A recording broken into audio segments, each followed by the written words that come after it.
I saw a unicorn. I saw something we have never seen before. On a 1-2, Ohtani sends one in the air, the other way, back it goes, gone! One-of-a-kind player, one-of-a-kind season. Shohei Ohtani starts the 50-50 club.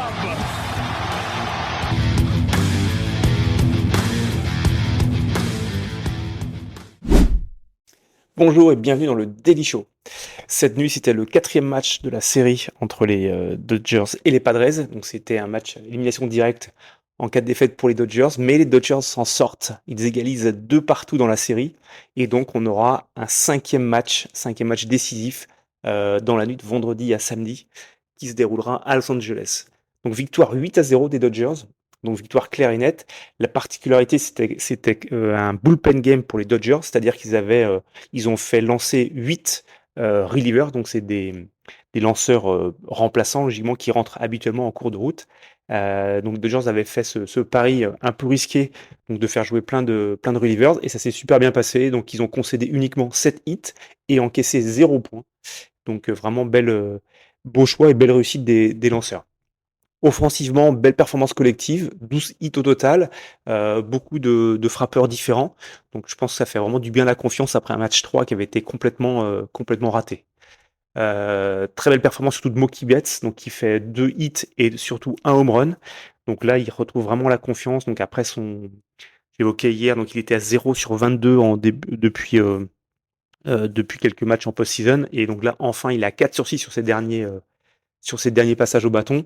Donc ouais, clairement c'est ça la post-season, c'est qu'en fait l'échantillon est trop faible et des joueurs qui peuvent être très très forts peuvent quand même avoir des creux et par contre quand ils retrouvent la forme en général ça fait mal et là c'est le bon moment de retrouver un Mookie Betts en forme. Donc on espère que pour les Dodgers que ça va continuer sur le 5e match.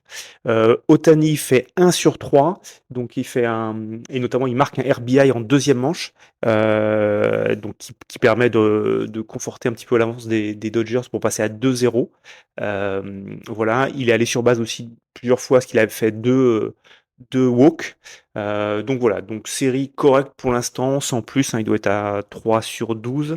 Voilà, donc rien d'extraordinaire non plus. On a besoin d'un grand Ohtani en match 5. On espère que ça va aller. Pour ce match 5, justement, au niveau des starters, ça n'a pas encore été annoncé. Côté Padres, ce serait sans doute Yu Darvish. Par contre, côté Dodgers, il n'y a pas eu de décision prise. Ce sera soit Flaherty, soit Yamamoto. Voilà, donc en tout cas, sans doute une ambiance électrique au Dodger Stadium pour un match au coup près, match 5 de cette série. Dans les autres séries, les Mets ont éliminé les Phillies. Donc là, les Mets, c'est vraiment la grosse cote cette saison. Ils se sont qualifiés pour les playoffs à la toute dernière journée de saison régulière. Et face à 2 équipes qui étaient meilleures qu'eux au bilan de saison régulière, ils ont battu les Brewers au premier tour. Et là, ils éliminent les Phillies, qui étaient un peu les favoris de la ligue, puisqu'ils avaient fait une saison régulière vraiment énorme. Et voilà, les Mets passent encore. Donc je pense qu'on aura encore les débats sur est-ce que voilà, le fait d'avoir une semaine de repos pour les franchises qui sont exempts au premier tour, est-ce que ça les pénalise ou pas? Parce que là, clairement, les Phillies au bâton ont été vraiment faméliques. Donc voilà, félicitations aux Mets qui surfent sur leur petit nuage et maintenant qui vont devoir attendre vendredi pour savoir qui ils vont affronter en Championship Series. Dans l'autre ligue, donc il y avait les Tigers qui ont gagné 3-0 et qui prennent l'avantage 2-1 sur Cleveland. Donc les Tigers, pareil, un peu comme les Mets, grosse surprise, grosse cote de ces playoffs. On verra si ils arrivent à conclure la série. C'est pas encore gagné, mais voilà, toujours surprenant cette jeune équipe. Et dans le dernier match des playoffs, donc c'était les Yankees chez Kansas City, et les Yankees l'emportent sur le fil 3-2 grâce à un home run de Stanton en fin de match. Voilà, donc les Yankees qui gardent l'avantage. Voilà, c'est pas encore sûr, mais voilà, ils sont vraiment en ballottage très favorable pour passer. À noter, donc on parlait des difficultés de Mookie Betts en post-season, et les 2 meilleurs joueurs côté American League. Donc c'était Bobby Witt Jr. Et Aaron Judge évidemment. Et on voit que la post-season, voilà, c'est compliqué de rester sur la même dynamique. Judge est seulement à 1 sur 11 en post-season cette saison. Et côté Kansas City, Bobby Witt Jr. qui avait été aussi stratosphérique cette année est uniquement à 4 sur 22. Voilà, donc voilà, sur un petit échantillon de quelques matchs, c'est pas forcément évident de retrouver le même rythme. Mais voilà, ce sont des grands joueurs, donc on sait qu'à tout moment, ça peut repartir. Voilà, et bien écoutez, suite au prochain numéro, et alors surtout, préparez-vous pour un match électrique à Los Angeles pour le Game 5. Bonne journée à tous, ciao.